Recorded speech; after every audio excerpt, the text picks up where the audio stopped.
మనం ఈ రోజులలో ఆహారము నియమాలు చాలామంది ఈ యూట్యూబ్ వచ్చిన తర్వాత అందరూ ప్రతి వాళ్ళు చెప్పడం జరుగుతుంటుంది. కానీ నిజమైన డైట్ అంటే ఏంటి? నార్మల్ డైట్ అంటే హెల్తీ ఫుడ్ ఎట్లా తీసుకోవాలి అని అంటే మార్నింగ్ టైంలో ఫ్రూట్స్ తినడం మంచిది. ఎందుకంటే ఎంప్టీ స్టమక్లో ఉన్నప్పుడు అబ్జార్ప్షన్ బాగుంటుంది.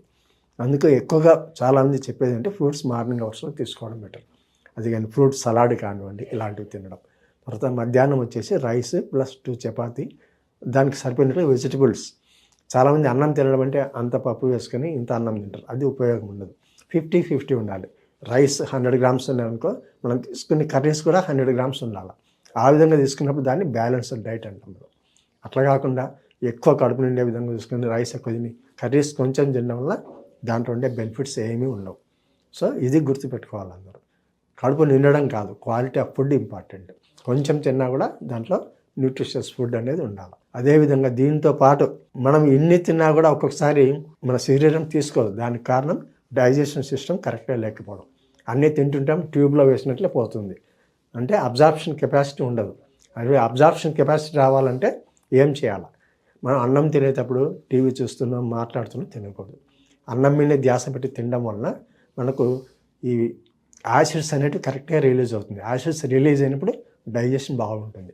డైజెషన్ బాగున్నప్పుడు మనం తీసుకున్న ఫుడ్లో ఉండే న్యూట్రియంట్స్ మన బాడీ తీసుకుంటుంది. అట్లా కాకుండా టీవీ చూస్తూ చాలామంది ఈ రోజుల్లో అన్నం తినడం జరుగుతుంది. లేదంటే ఫోన్ చూస్తూ ఆడుకుంటూ తింటుంటారు. ఇట్లాంటివన్నీ చేయకూడదు. మనసు ఏకాగ్రత ముఖ్యం. చదవాలన్నా ఏకాగ్రత ముఖ్యం, తినాలన్నా కూడా ఏకాగ్రత ముఖ్యం. కాబట్టి ప్రతి పని మీద ఏకాగ్రత ఉన్నప్పుడే మనం చేసే పని పర్ఫెక్ట్ అవుతుంది. అది గుర్తుపెట్టుకోండి. అది తినడం కావచ్చు, చదవడం కావచ్చు. సో ఇలాంటివి కొన్ని జాగ్రత్తలు పాటించడం వలన మీకు బాడీలో హెల్త్ పరంగా అన్నీ కరెక్ట్గా ఉంటాయి. పరధ్యానంగా తినడం వల్ల సెలైవా ఊరదు.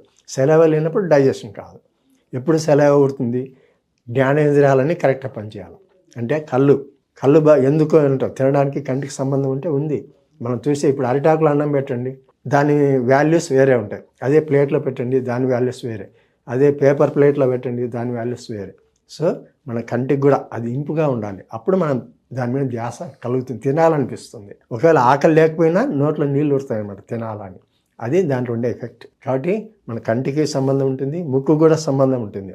మంచి స్మెల్ ఎక్కడో ఉంటుంది. పక్కింట్లో చేసే వాళ్ళకు కూడా స్మెల్ బాగా వస్తుంది ఫుడ్ వచ్చినప్పుడు, అంటే వంట చేసేటప్పుడు. సో దాని పంచేంద్రియాల్లో ఇది కూడా ఒకటి.